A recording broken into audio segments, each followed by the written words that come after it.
غزل به شریک کوم. ارشاد ژوند مداد مې تشدد په فلسفه ولاړ دی. ژوند مداد مې تشدد په فلسفه ولاړ دی، هم پکې مرم هم وال خورم او بدنام هم زه یم. ژوند مداد مې تشدد په فلسفه ولاړ دی، هم پکې مرم هم وال خورم او بدنام هم زه یم. پښتون زلمی یم د غر په سینه زه ودرېږم، د ټولو مخکې ځم او ټولو کې ناکام هم ځم. مننه.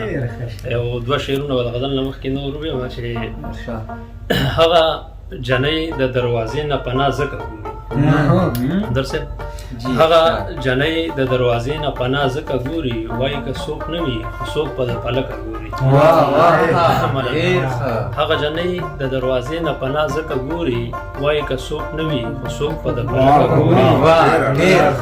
شعر دی چې د نوي دور روشنخیاله زندگی او ایمان، د نوي دور روشنخیاله زندگی او ایمان، لکه سړی چې د زهرا حسن په ځمکه ګوري. دغه د غزل یو څو شعرونه شریکوم چې ارشاد د بدنامۍ کرښې د حسن په انځور وباسي. کاروان صاحب شمس صاحب د بدنامۍ کرښې د حسن په انځور وباسي، خلق ته خوب له تعبیر معنی په زور وباسي. د بدنامۍ کرښې له حسن په انځور وباسي، خلق د خوب د تعبیر معنی په زور وباسي. او یو د آمد زیری دا دی چې خوشبوئی راځي، یو د آمد زیری دا دی چې خوشبوئی راځي، او بل له قدم قدم سره د بنګلو شور وباسي. یو د آمد زیری دا دی چې خوشبوئی راځي، بل له قدم قدم سره د بنګلو شور وباسي. او پھر صاحب دا خو بیخي لکه امام چې د کعبې وباسي، دا خو بیخي لکه امام چې د کعبې وباسي. څوک چې زما جانان زما د زړه د کور، دا خو بیخي لکه امام چې د کعبې وباسي، څوک چې زما جانان زما له زړه د کور وباسي.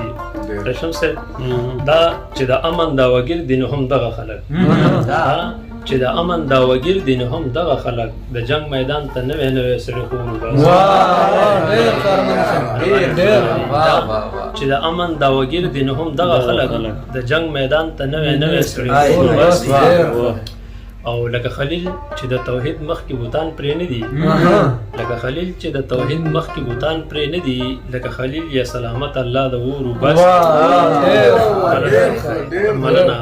او چې د کم روړ د پاره خور د دشمن کور قبلوي. امیر صاحب چې د کم روړ د پاره خور د دشمن کور قبلوي، هم هغه روړ د وراثت ته یې سیخ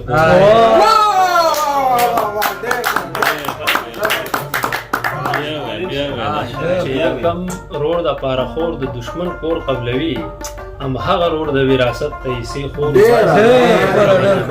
وخته پکې و چې ارمانی بیا یې غټې سترګې په کجل تورې کړې، ارمانی بیا یې غټې سترګې په کجل تورې کړې، څو اسویلي به مې د سوي زړه نه